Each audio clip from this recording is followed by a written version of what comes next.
Hello, Tony Harding from Harding Knives here, with another knife that I introduced last week for the first time. I've done lots of trader knives, French trader knife or English trader knife. Done lots of them over the years, but I haven't really done many with a theme like this, and the idea is that this is supposed to remind you of North America in the 1770s or thereabouts, and that's the image I'm trying to portray here. It is based on the trader knife, but I've done a bushcraft version of it, so to speak. But because of that image, it makes every single knife absolutely unique.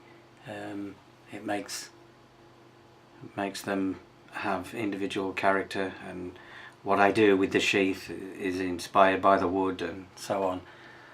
So they're completely handmade and completely unique. It's my usual 4mm 01 tool steel.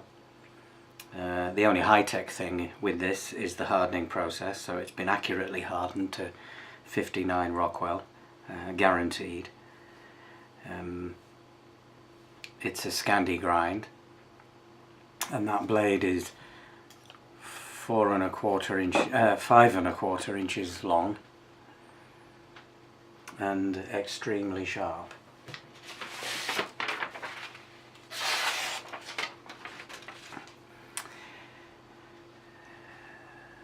The handle is just short of 4½ inches, so it's a nice full handle there, very comfortable, nice and rounded, with brass loveless bolts there and a brass lanyard tube, and they are G10 green liners, 1.5mm.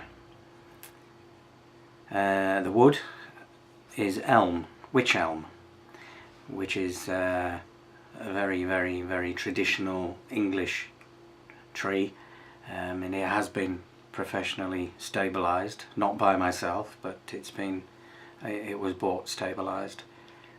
Lovely bit of wood, wych elm burr, I should say. It's definitely a burr. And yeah, I'm so impressed with this, and I've had so many inquiries about it.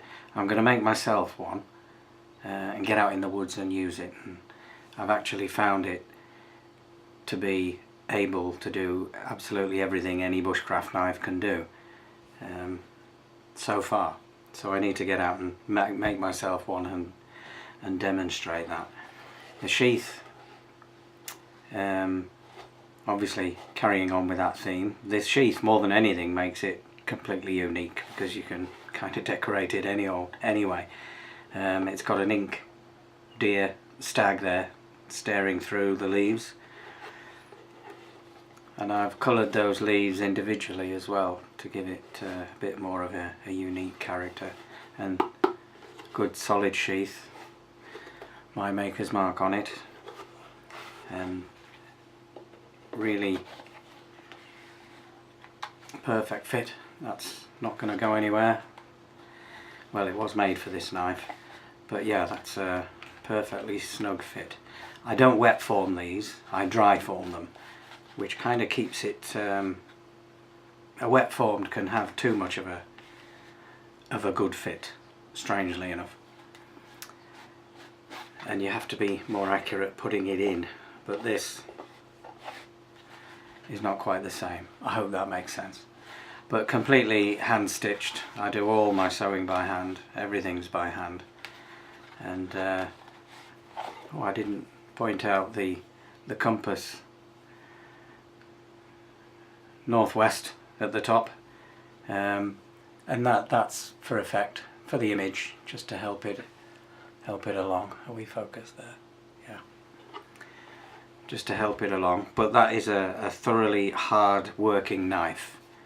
It really is a real working tool. I can't emphasize that enough. It's tough and will last way more than a lifetime if it isn't abused. yeah, I've really enjoyed making these, and I'm going to start making some more, starting with one for myself, and I'm really excited to get out with this. This is for sale on the website, and the one that I made last week was gone within a few hours actually, but and I had a great response to it, which has inspired me to do more. Whoops, I'm shaving this goat skin. Thank you.